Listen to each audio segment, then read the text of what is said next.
So, a YouTuber asked me to talk about what it means to be transgendered or gay. And I think they mean more than the obvious that you're attracted to someone of the same gender or that you feel like your gender isn't the same as your sex. I feel like they mean about a little bit about more deeper than that. So, I wanted to share my opinions. First of all, let's look at the stats. Supposedly, 1 in 10 people are gay, and I think somewhere along the lines of those 10%, one out of every 100 of those are transgendered. So, whilst it sounds like a small percent of the population, if you've got 100 people, that means 1 in 10 are gay, and about one in that 100 or a touch less are transgendered. And if you extend that to a country like America, that means you've got about somewhere over 1 million transgendered people and over 30 million gay. So we're talking a lot of people. In terms of the debate between if it's a choice or anything like that, I think it's so many first-hand accounts talk about sexuality being born with it, but there is some evidence to suggest that it is impacted by the environment. So I think that either way, the individual isn't choosing. I can't choose who I'm attracted to. I can't choose what I'm attracted to or what I desire. It just happens. And to say that it's a choice in my mind seems a bit ridiculous, because if it is, that means I could just choose to be attracted to something different or someone different. So for anyone that has that argument with someone saying it's a choice, you should choose differently. Ask that person, well, should you choose differently? If it's a choice, if you're talking to someone that's homophobic, surely, and they're saying it's a choice, does that mean that they could choose themselves to be attracted to someone of the same gender? You know, I've heard some bigoted people talk about their kids' homosexuality being a choice, and I've asked them, does that mean you yourself could choose to be attracted to a man? And they get offended. And I'm suggesting to them, like, if your son can choose to be gay, surely you could choose to be gay too. And obviously that doesn't really fly that well. So, as a general thing, I think that it's not a choice. But what does that actually mean? Well, it means that someone that doesn't have a typical, I would like to say, quote, normal sexuality is in a society that will judge that person differently. Why? Because they're different from the norm. If 90% of the population has a certain way of being, and there's 10% that's different, while that's a significant amount of people, it's still different from the norm. And that can be hard for some people to get their head around. People struggle with differences of opinion with anything, and it could be political, it could be religious, it could be, dietary, sport, whatever it is. People struggle with differences, and sexuality is just another aspect of that. So, given that the LGBTQ is a minority, there will be continuous prejudice against those groups of people. And it sucks that that's happened, but I'm not optimistic enough to believe that it will ever end. I think that it will be a continuous fight and a continuous push because of the fact that there's a difference, and humans innately struggle with integrating and dealing with difference. But in my mind, we should move to accept people.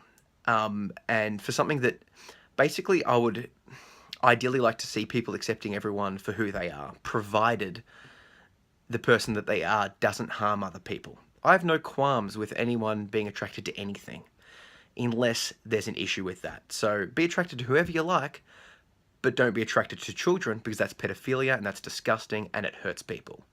I think you get the drift. It's okay to be attracted to someone of the same gender because it doesn't hurt anyone. It's okay to feel like your gender is fluid or transient, or that if you're a male that you feel like a female inside, or vice versa. That's all fine because it doesn't harm anyone. And if you can come to terms with who you are and better accept who you are, you'll be a more productive member of society, because you won't be as confused or depressed or anxious about yourself, and you'll be able to contribute more, and society as a whole will grow. We'll get different perspectives, all of that sort of stuff. However, I do have an issue when beliefs become actions that are imposed upon other people. So, for example, a little while back there was a talk about putting in a different bathroom for transgendered people into schools. And whilst that on the surface sounds like a good idea, my reaction is that it's kind of stupid. Because the amount of people in schools that are transgendered is so small that the cost of doing it would practically outweigh the benefit of it. That same money could go into education or programs to help people integrate or to understand, or a whole range of other things that could be a lot better suited than literally, a billions and billions of dollars of infrastructure changes to accommodate a very, very small percentage, when that same money could help educate society to be more accepting. And if that causes issue, I'm more than happy to go into the specifics of my opinion on that. But I think when we talk about acceptance, we need to be realistic and not be idealistic. Because let's say you're speaking to someone and they want a massive change, and I've spoken about veganism before. A typical vegan might want to push the world to not eat any meat, and it's just not going to happen. It's unfeasible. It's unrealistic. What they could do, though, is help to reduce the amount of meat that people are eating, or look for more ethical sources, or slowly move people down the path towards veganism. In the same way, for transgenderism, for religious acceptance, for any issue, I think that if you project a really strong opinion down one end, it can actually be detrimental to your cause. Because if people see that there's going to be this massive change, people will innately and reflexively spring back and want to fight against it, because it's too big for them to comprehend right now. Now, so with that in mind, if someone's like, let's change all bathrooms to have a third option, that's a massive change and would cost a lot of money that people are quite against. But if it was instead, let's put that money to education, to to storytelling, to diversity of experience. I'm seeing a lot of different TV shows, for example, Sense8 or 13 Reasons, and there's a lot of diversity in the characters in those shows. Is that directly addressing the issue of homosexuality or transgenderism? No. But what it's doing is that it's starting to normalize those different people, different lifestyles, different everything into the cultural norm. So when people grow up, they see that and they go, oh, I see where this is leading. That's normal. The things that I'm feeling is normal. All that stuff's normal.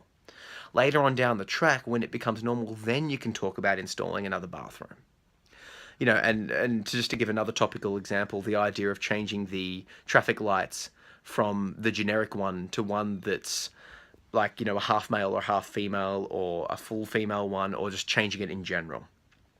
Whilst it would be a lovely thing to have a different picture that's more gender neutral, the cost and the effort to do it, when that money and that effort could be better spent, it just seems like a ridiculous endeavor. Once again, the idea behind it, the sentiment behind it is quite nice. And there's a nuance here of my opinion that maybe this video won't completely project, but what I want to try and say is that let's be realistic with what we want to accomplish. Is changing the traffic light man to something different the best way that we could be promoting gay rights? Is it the best thing that we could be doing? And to bring back up the veganism before, is protesting with a sign out the front of your local supermarket the best way that you could convince other people to stop eating meat? Or are there better ways that you could do it? For example, pushing the idea of, ethical sourced, or technology that could help to grow meat instead of having to kill meat for animals. There's a lot of options that we've got here. The point that I'm trying to make is let's really be realistic in what we're trying to get across, so that we don't cause people to reflexively discount our opinion and what we're saying. So on the whole, I think that everyone should be who they want to be and who they can be, provided they're not hurting anyone. It literally doesn't bother me. I'm friends with people of every variety of sexuality, and I don't care. It literally has zero factor in my life. I do a lot of martial arts with people, and a lot of that involves physical contact. Your sexuality, your gender, your orientation, none of it matters. Why? Because we're there to do a thing. We're there to enjoy a sport together. I will talk about philosophy or psychology or about politics or anything with anyone of any orientation. It means nothing to me, in the sense of it doesn't impact the conversation. It doesn't impact my opinion of you as a person. The only thing that does is when your beliefs or your views or your actions are detrimental to the society as a whole, or are causing over the top changes too quickly, because it will cause people to run and to get reflexively defensive, and that's just detrimental to everyone's cause. So obviously I've covered a lot of things in this video, and I feel like you could easily nitpick or cherry pick some of the stuff I'm saying and get fairly offended by it. And if you do, that's okay. Please contact me on any social media at Zach P. Phillips, or on my website at zachary-phillips.com, where you can read my blog or listen to my podcast and check out some fiction if you're into it. Let me know, and I'm happy to address your questions. Thanks.